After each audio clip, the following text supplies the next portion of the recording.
I'm going to introduce Jonathan. He's going to let you know of all the other committee people that were on this thing. There's quite a few people that were on it. And I'm going to, come on, Jonathan, why don't you run all this? Yeah. All right. Here's the questions, okay? How many of you guys already experienced some serious abundance starting this weekend? Awesome, my type of people! How many of you are ready to experience some more prosperity? How many see all the hands up? Now we're talking. Woo-hoo! Well, you know, it's been such a blessing, okay, to be part of this committee, which would not have been able to take place, okay, without the invaluable contributions of the following people. Obviously, you got to meet and hear from Eddie, the chairperson. Hey, guys, another round of applause, please. For Eddie!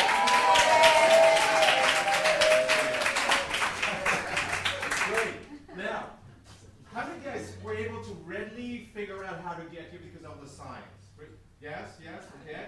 Well, guess what? It was because of one person who was a volunteer, okay, in the committee was Justine. Is Justine here? Yay! Justine! Thank you. One more thing about Justine. This whole idea got started with Justine. Absolutely. Justine was This would not have happened without Justine. Absolutely. This is okay. Tireless person. Okay. Awesome. Now, obviously we have an amazing community member who has tons of experience. Fred Lee from New York. Great. Awesome. Now, of course, we have a charming lady okay, at the signing table. The beautiful and wonderful Audrey.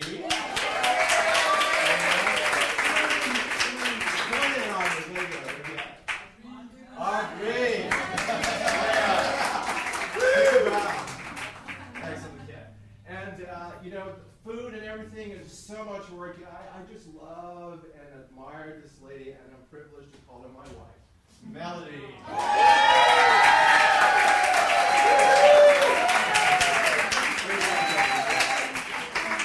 Well, it's actually an incredible privilege to be able to introduce this next gentleman, one of our UA fellow members who flew all the way from New York.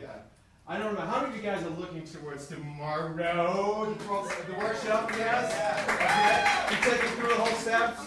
Well, we have the person in the room. Our speaker, one of the speakers for tonight, and he is beyond. All right. Fantastic. All right, let me just tell you something about this committee, honestly, because here's what we did.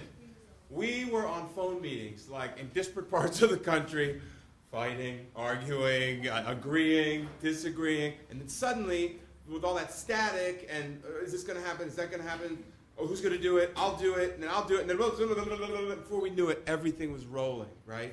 Every Sunday night at 6 p.m., everybody would show up. Some people were driving down the highway on their way to work. Some people were talking from wherever they were in this part of California, which I wasn't clear on, like which the different parts were. They were like, well, one of the churches is going to be over here. They were searching out venues, diligently searching out venues. They went to one place which completely fell apart. It was going to be whatever. But they visited. They got accosted by a guy there. It was crazy. So the roof fell down. Did it really? The roof actually fell down. Wow. Okay. So, higher power. What I observed is that a lot of people, a lot of under-earners, and under-earners, if you're an under-earner like me, you're not used to being a part of something that works or that actually comes together, or your character defects keep you out of any kind of a teamwork thing, or you get pissed off at somebody in the first 10 minutes, you go, see, there goes again. That's why I'm not part of anything. See? That's what the under-earner does, the under-earning disease. That's what it does. And beset with all of that, these people came and showed up and continued and worked through, and we got it done. And it wouldn't be anything without you guys being here tonight, because this is sort of the next phase of it all, right, to put some lifeblood into this and to do it. So, having said all that, I want to introduce, we're ready to roll, right? Okay. I want to introduce our keynote speaker, and he is going to come up and speak to you for a while. He's going to be timed. If it seems like it's getting lengthy at any point, rest assured that it's timed, so it's going to end at a certain point, but I don't really think you're going to want it to end. Let me introduce a guy who has really helped me with my recovery, who has acted as my sponsor in this 12-step fellowship for a number of years, who got an idea 5 years ago that he wasn't sure if it was a crackpot notion or not, but he followed through with it, and it just keeps rolling along. Please help me welcome to share with you how UA came about and a lot of his own story, the founder of Underearners Anonymous, Andrew.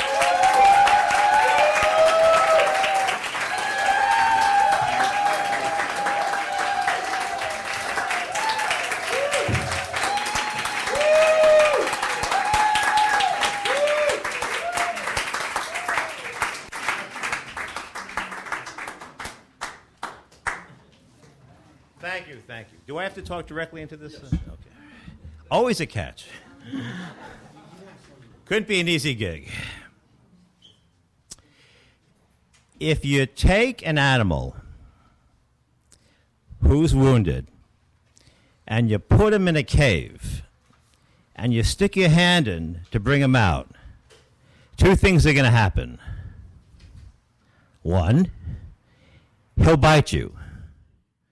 Two, he'll go deeper into that cave. That's been me since I was 16 years old. How do people become addicts? Very simply, abuse and neglect. We've all been abused and neglected way too much. That's how it happened with me. I was raised in essentially an asylum. I had a mother that was commuting back and forth to the loony bin, and her brother was also crazy, and he was, I mean, like a lot of our parents, they say, well, they're certifiable. Well, mine actually were. They were certified and certifiable. And basically I would wake up, I'd have my asylum, mentally ill people allegedly taking care of me, and then I'd go to this yeshiva where they'd say, look, you're not learning, you're stupid and you're lazy, we're going to hit you. Now let's talk about the problems. These are minor trivialities here. So I'm basically going back to a little bit about my past, about how it evolved into UA. So we're going to be here for about 2 days. We're gonna have a gurney going near the door. But anyway, seriously, I had a lot of abuse and neglect. I didn't know I was an addict. I didn't know really what an addict was. In fact, when I was 16, 17, I lived in the Lower East Side at this halfway house on St. Mark's Place where everybody was doing heroin and speed. And I basically had like 5 joints over 5 years. I had a joint a year. That was basically it. I mean, my friends wouldn't talk to me. They said, oh, look, it's the rabbi, you know. Come on here. But I really didn't care about it. I find it was like wine. I would have a glass of wine and that would be it. And so I had no idea that I was an addict for many, many years. But even then, when I was 16 and 17 and I was living in this halfway house, the insanity of under-earning was cropping up all over my life, but of course I didn't understand it. I was listening to the psychobabble of self-esteem or low self-esteem or no self-esteem, I don't even know what that word means. I really don't, because in 12-step recovery, all I know is that I need to become more dependent on a higher power. But just to list some of the things that I did during that time, there was a show called Hair, and I decided I wanted to play the guitar in Hair. And you really had to be a good music reader and know more than 8 chords to do that. But that didn't exactly connect with me. I went through the same thing with Grease and also with Pearly. I just made the rounds. They said, look at him, there's the wacko guitar player coming down the road. He's insane. He knows 8 chords. He wants my job. But the thing was, that was the disease. You see, that was the disease of under-earning coming up. I lived with this fellowship for 5 years. And one of the lessons that I've learned is that I really don't want to show up and do a good job if I could possibly avoid it. If it could be avoided, I really would like to avoid doing a good job and showing up positively. That's not really what I want to do because, again, it goes back to the animal in the cave. I'm either going to go back into the cave or I will basically try to bite you. I mean, not literally, of course, but, you know. So over the years, one of our symptoms, anyone who's familiar with the program knows that we have this thing called idea deflection, where we immediately, someone says a great thing that relates to our talents, and boy, it's really scary if it relates to something that we're actually good at. God forbid. And so people say, Andrew, you got a great voice. You want to do voiceovers? Whoop, deflected. Andrew, you're a great guitar player. Why don't you really become a studio guitar player? Deflected. You want to, hey, I could see you're doing great character voices. You want to study acting? Deflected. And basically, it happens in the blink of an eye, just like an Al-Anon reaction. It's automatic behavior. So people would say these things, and I would immediately get a little ego-feeding, warm, fuzzy feeling, and then it would just, like, leave, and that would be it. And then they say, how come you weren't working on this? Or, actually, I did take a voiceover course. I remember that. So at a place called VoiceWorks, and they said, you got to call up all of these non-union houses and make up your tape and send out your tape. And I made a tape to get, and I did it. And what I'm going to tell you is something that has happened to me over many, many years of successful compulsive under-earning.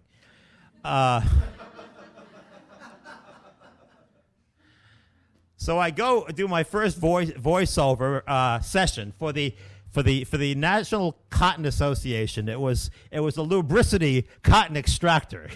I remember it very well. They said, remember the piece was, the lubricity 450 extractor can perform at a higher percentage rate than any of its competition.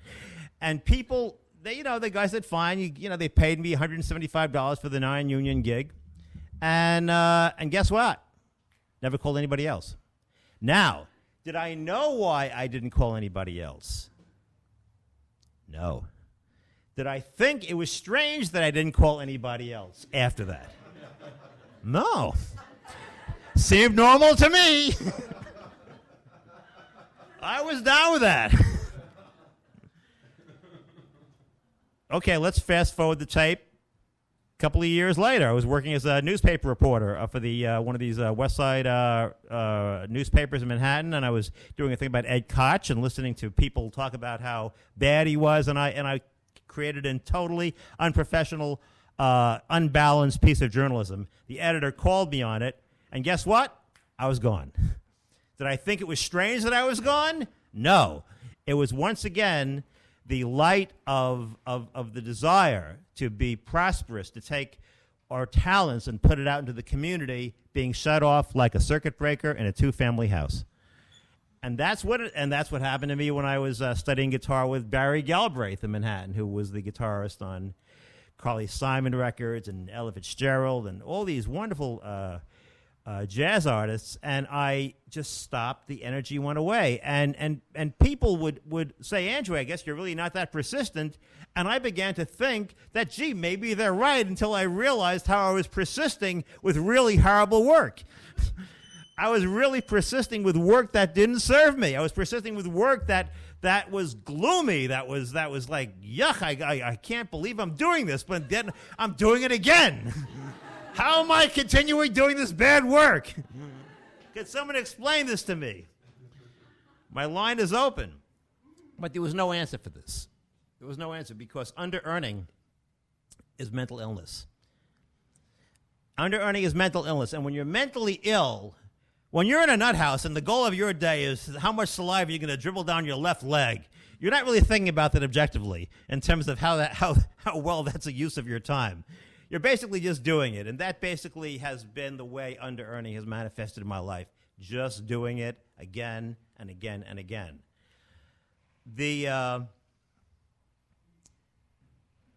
there was another story. I was writing sitcoms, and again, the way this disease of underearning has worked in me is that I would get to a point with a creative act, usually, whether in this case I mentioned guitar, but in this case it was sitcom writing. Same thing happened doing stand-up, where I would get to a certain proficiency, and then I couldn't go further. And I didn't know why I couldn't go further. It just, again, the energy was just cut off. So this was one story where I had written a Frasier spec script, a Seinfeld spec script, and I think a Mad About You spec script. And I decided I was going to become a sitcom writer. I drove my 1985 Honda Accord across the United States, staying at every Motel 6 that you could imagine. Every Motel 6. I mean, it got to the point where I said, well, okay, I did my 175 miles today. Let's pull over. And I got to Los Angeles, and I remember I was in West L.A. I had one, like, assistant to a manager, to an agent, rather, who I had contact with. And I was here for a week, and I decided that, you know what, I just can't do this. So I drove my car to LAX, and I left it there. For all I know, it's still there today.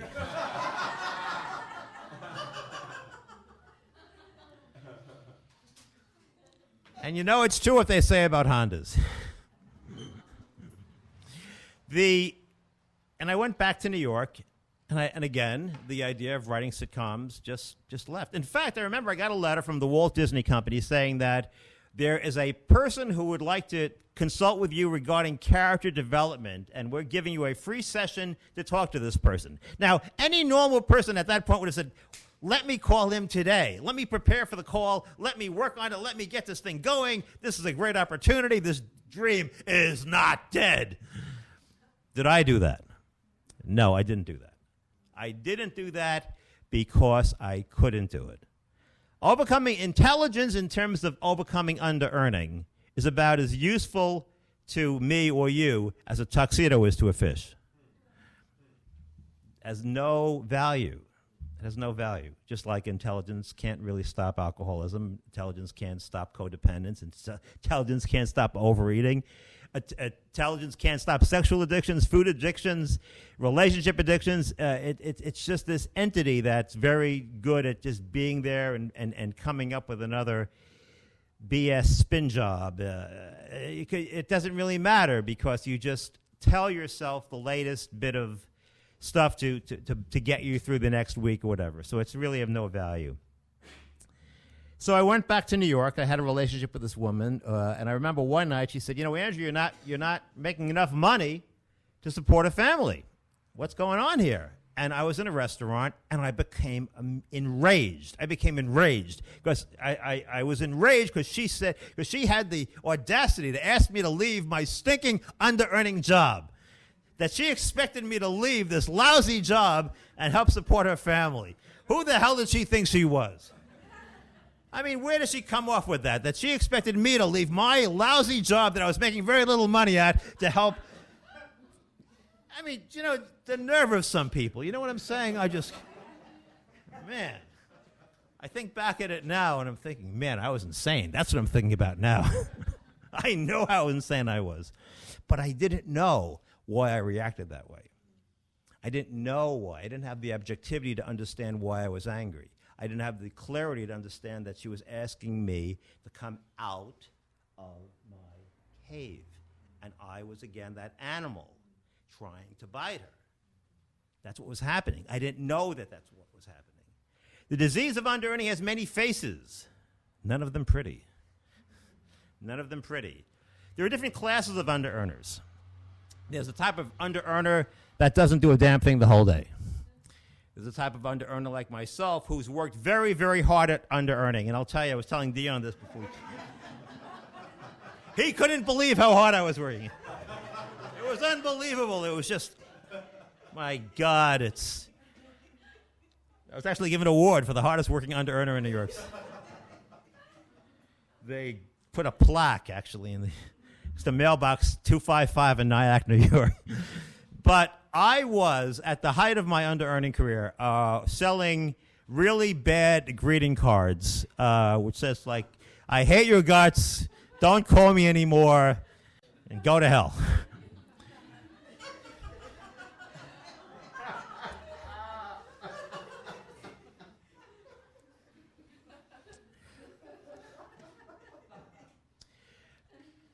They weren't exactly that bad, but they were pretty close. And they were the type of card line where you go into a store after driving 20 miles and get your $200 greeting card order, of which you'd make 20% on. So you pocketed a big $40. And I would spend the week going around, like an under-earning bee. It was like trying to pollinate flowers on 3 Mile Island. That was a good one. How much time do I have left? Your first 15 is passed. Wow. On to the next 15. So it very much was. It very much was. I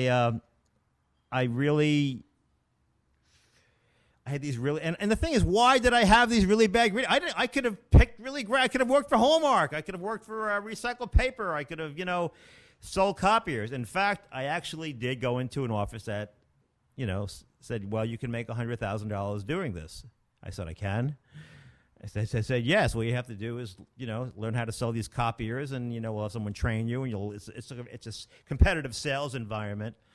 And I said, you know what? Let me think about it. I'll see it. Because it scared the hell out of me. It really did. There was no way I could function in that exposed environment where people were evaluating my sales performance and looking at my sales numbers and my whole performance level. And I had a sales manager. So what did I do? I went back to my stinking greeting card line, because I went back to running around throughout the 5 boroughs. And, as much as I hated it, as much as as depressed as I was, believe me, guys, it was comfortable.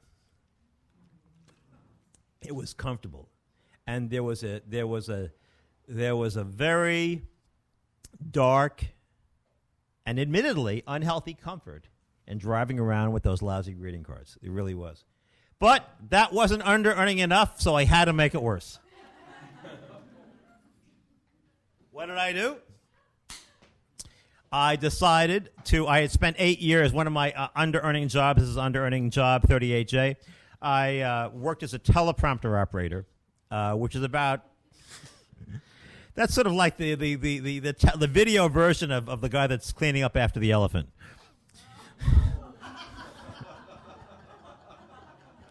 Not again exactly, but basically when you're seeing people who don't know what a teleprompter is, when you're seeing Dan Rather, well, not anymore. When you see Katie Couric and she's looking at the camera, there's a guy sitting next to her who's got like a computer thing and a rheostat. And what he's doing is he's making the letters go faster and slower to match up her speech pattern. And I did this for 8 years. And again, it was one of the things where I would, and this is an example of how the tragedy of this thing, I would literally get so angry. I remember I worked one thing with Mike Tyson, and Mike Tyson looked at me and said, "Man, you never been on television." Which hadn't been true, because I had been on television, or it was on cable television, and so I took umbrage to that. And I said, "You want to take this outside, Mike?"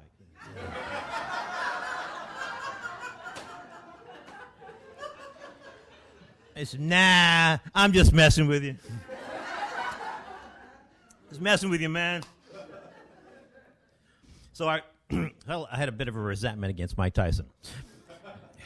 And this actually happened. And I remember going back to my car, and we had our little, like airline cases, and I just was taking the cases and I was throwing it into the car, just throwing it, and I was angry. I said, "God damn it, this is..."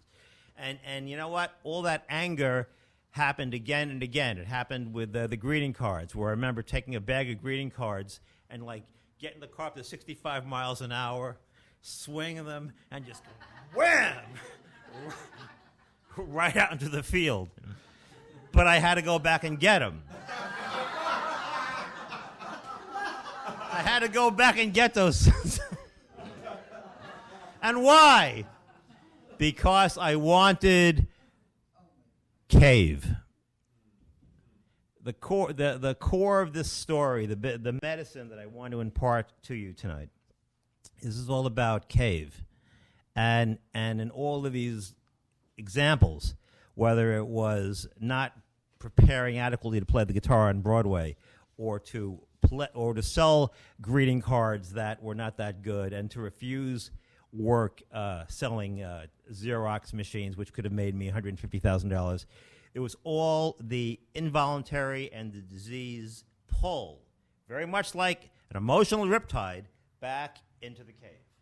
And that is what I was powerless over, without at the time knowing that I was powerless over it. Because remember, there was no objective thinking about this. There was no cognitive application to the decisions that I was making.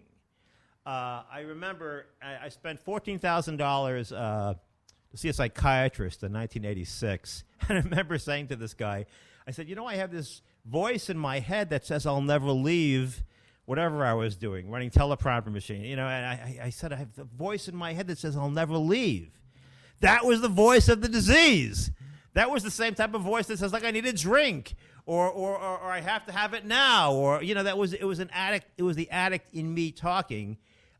He looked at me and said, want to do some dream analysis? I mean, he couldn't help. He had no idea. He couldn't, you know, it's like he was a psychiatrist. It's like saying to a psychiatrist, gee, why do I drink, doc? It didn't work. So after I got back from driving my 85 Honda Accord across the United States, I was living in a rooming house, and I had this magical thought, isn't there a Debtors Anonymous? And a friend of mine said, yeah, there's got to be. And that was my own intervention to myself into 12-step recovery. No one ever said that I should be in 12-step because no one ever saw me drink, use drugs, do cocaine, crystal meth, or Oxycontin. That's a pretty thorough list there, Andrew. But but that aside, so no one thought I was an addict. No one had any idea that I was addicted to anything. But God came to me with the thought, isn't there a Debtors Anonymous? And I went to my first DA meeting 10 years ago and change in Manhattan on 16th Street, and I just got into the world of 12-step recovery, and people said, well, DA is the graduate program, and it's not warm and fuzzy like OA, and it isn't like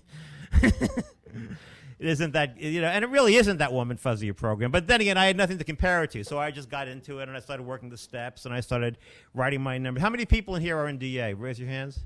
Okay, so I'm among friends. So I basically, you know, I've been keeping the little Mead notebooks for 10 years, you know, and I also learned a lot of very strong rules about the DA versus the UA recovery. In fact, just to mention very briefly, people say, what's the difference between DA and UA? And the difference is very simple. If I buy a cow from you and I don't pay you for the cow, I've just deaded. If I don't take care of the cow drops dead, and I blame the cow, I've just under-earned. Under-earning is not taking care of your cow, basically. That's what it is. It's not taking care of your cow. And your cow could be your art. Your cow could be your talents. It could be your ability to write. It could be your ability to start a business, or the way you manage your business, or the way you don't manage your business. Because, you know, the thing about business and money, success and failure have one thing in common, is that they both are process-oriented. So you have a great process, guess what? You have a good result, also known as a success. If you have a really bad process, you have a bad result, also known as failure. So the question is, what is the process? And people I know in Underearners Anonymous, basically, we don't always do everything that would be best for us to do to get the best result. I mean, we really don't. So DA got me. I got 6 years into DA, and I basically got the solvency thing going, and my life got a lot better. It really did. Things got better. Paid my taxes. You know, I paid my bills on time, and the promise of DA was delivered to me. In fact, I'm now working it harder than I ever have before, and things again are getting better. I'm actually putting the date and the day in my little me notebook, and I'm actually putting 2010 because I'm really going into that. I really do believe that clarity is life and vagueness is death. So, I mean, it's very much ingrained in my life.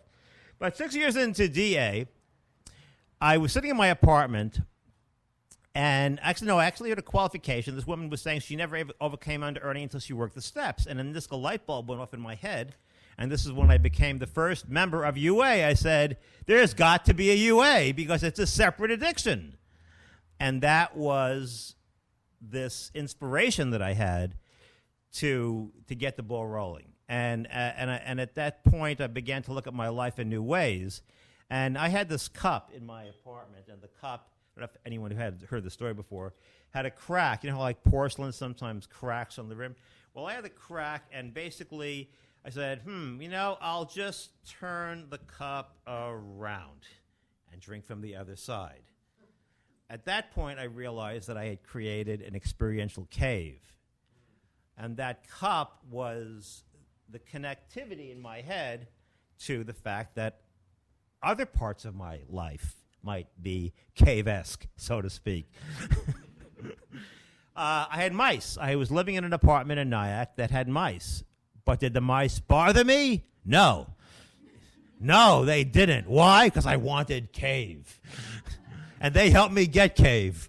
There's nothing like a mouse to help you get like a cave, because a mouse, they're okay in a high school, thing, with the treadmill and the whole deal, but they're not good on your stove. They're really not. It's not a good thing. But the question is, I was making enough money to leave the apartment. But the question is, why couldn't I? Why didn't I have the thought that, Andrew, you are making it, I was making, whatever, $65,000, $70,000 a year, so I was paying $1,000 a month rent. I said, why don't you leave this apartment? Did I have that thought? No. I couldn't have the thought until I realized that there was, one of the things I've learned in UA is that I am a critical thinker, meaning that I create connections between unrelated elements, and I really enjoy doing that. And that's where I realized that the cup was just like the tip of the iceberg. It was like the tip of the mountain protruding through the surface of the sea, and that there were many things in my whole life that were like a cave. So I began to throw out cups. I began to throw out underwear that had holes in it. I began to throw out computer stands, monitors, chairs, and then I had a UA action meeting. I threw out the whole friggin' apartment. Threw it all out. And so began the UA tool of possession consciousness. Now you know where it came from. A cup. That's really right. It just came from a cup. And an alarm clock where for me to set it, I used to have to see my chiropractor to go into traction. It was like I couldn't set it without just like dislocating a digit. It was... But it didn't bother me. You see, the thing is that when you're in the realm of the disease, you don't think that this is crazy. I'm living in this substandard, subhuman way. You don't think that way. You only begin to think that way objectively when some recovery kicks in. And one of the things that I began to see was that I began to look at, the question is, what is serving me and what isn't serving me?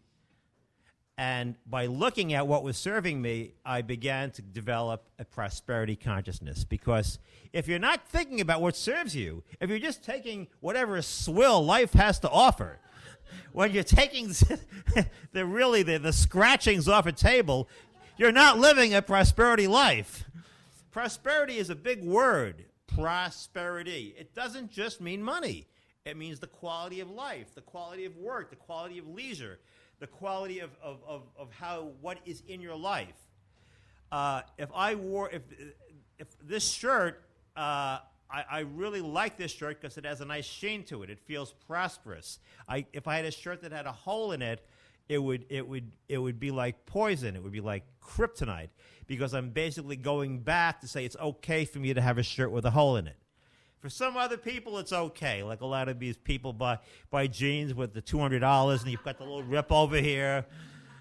They ripped it in Kuala Lumpur. The guy was making quarter a day. They're selling it at Macy's for $300. Whatever. But I began to look at the question of what was serving me and what wasn't serving me. So I put together a UA committee, and it was about 5 years and 4 months ago, and they were all people from DA. I had really busted my ass in service in the NIAC DA meeting on Thursday night. I was bringing in speakers from New York. I was the treasurer. I was leading it. I mean, I was really. They bought the Andrew Act. They really did. So when I said, "Listen, guys, we have this thing called UA," they said, "All right." And we started UA based on the concept that they liked the idea, came up with the basic structure of what the symptoms should be. And this amazing guy, Rick B., came to the meeting one night, and he said, if we keep track of our numbers in DA, then we have to keep track of our time in UA. Because I realized, and I was actually sitting at a DA meeting, I said, I'm a time drunk. I don't know what I do. I mean, I could climb Mount Everest and swim a lake, and if you say to me next week, did I do that, I'll say I did. I don't know. And so that's why one of the key elements of the disease of UA is to totally devalue time. You could say, is it really time, or is it our lives? Well, I don't know. I mean, it's both, but it's being inebriated in terms of this process called time that we live through. Okay. So we came up with a time list. Has anyone tried the timesheets here? Anyone? See, and you feel. I bet you feel a little more in control of your life, and you learn things from it, right? You like said, "Wow, I didn't know I was spending 8 hours a day watching Nick at Night." Damn. So that's what I've been doing with my day. Sleeping 3 hours a night? Well, got to have a bit of a jaw wag about that. Because we learn good things, very pleasurable things, and very disturbing things by keeping track of our time. And the way I do it is real simple. I'll bring my timesheet tomorrow if anyone's in any of our workshops. Business, 9 to 5, 8 hours. Vision, 1 to 3. That means 3 hours. Vision is something that I want to do that I'm not doing. Self-care, went to the doctor, went to the chiropractor, took a nap. Recreation. A lot of people in UA don't know what recreation means. It's a very recreationally phobic 12-step group. We actually had this thing on Governor's Island a couple of years ago. It was our only real bomb UA event. We had a thing where we would do like bicycle riding, miniature golf, picnicking, tour of the museums. Nobody showed up.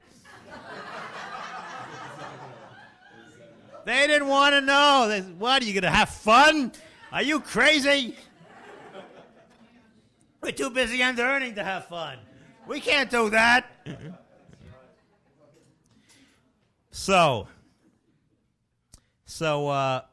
recreation is a very important category because we need to, do some fun stuff every day. And you may go through, if you haven't tried the timesheets, time logs, self-care sheets, you may have a couple of cringe moments going at it. You say, oh, God. And usually what happens if you do it for the first time, you want to do it perfectly. Perfectly. Because then I'll have a perfect recovery. Well, perfect doesn't exist, gang. It's basically doing it enthusiastically, because as the Greeks say, with the word ethos, to do something enthusiastically is to do it with God. To do it with God. If you're enthusiastic, you're doing it with God. In the last 5 years, I've learned a lot about my own recovery. I have to arrest my other addictions. I'm in a relationship fellowship. I'm in Debtors Anonymous. I'm in UA, of course. And basically, there are 3 plates that I have to keep spinning every week by going to enough meetings, because addictions have no borders. There's no line of demarcation from one addictive compulsion to another. They just spread and interact and have this wonderful circle. And so that's just the way it is. I I became, when UA started, a UA chauvinist. There's no place for chauvinism in 12-step recovery. I guarantee you, I'll tell you that for nothing. And it was unfortunate, but it happened the way it happened. But I'm back into the DA thing full time. DA is, UA has been the first time I've committed to anything 100% in my life. Is my first 100% commitment. UA is in my soul. UA is in my blood. There has not been one day in the past 5 years that I haven't thought about it, talked to someone, been at a meeting, did something that related to the existence of this fellowship. Clearly, I know that I've made a positive difference in my life and in others, but it's not enough. Because it's not about pride and it's not about ego. It really isn't, because those are fairly vacuous, emotional, amorphous clouds. It's really about a spiritual connection with other people. We were at Stepping Stones last week, and we had 60 people sitting in the same space where Bill Wilson and Dr. Bob were sitting 50 years ago, having a picnic. And it wasn't like I was feeling, wow, we've made it, or look at this. It was the connection to other souls. Because what this weekend is about the incandescence that we have within us, the greatness that each one of you has in you, the light within you. The word incandescence means a light within. And whether it's going to Dion's all-day step study workshop, going to some of the ones we're doing tomorrow on Underearning in the Arts, the one Jonathan's doing on the interactivity of addictions, the God steps. It's about coming out of hiding. It's keeping the light on, and making the light brighter, getting the light bigger within the community, being a massive illumination of whatever it is your soul wants to do. It's interesting that when people talk about spiritual recovery, I know my soul is reacting when I exhale to something that was said that was just true. When I exhale, that's my soul. Like we see what just happened right now? That's my soul talking. That ain't my disease. When I exhale on something that's true, that's my soul talking.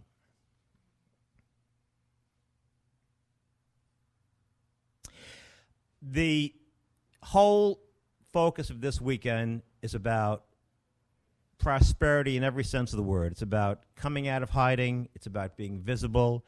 And more important than anything else, it's about keeping whatever enthusiasm that your soul has for what it is you want to do in life, and keeping it alive, keeping it glowing, so others could benefit from it. And others will not spend their life going through this gray sausage casing of reality that I have, and maybe some people in the room have. UA is in my soul. It's a blessing to be here. Thank you very much.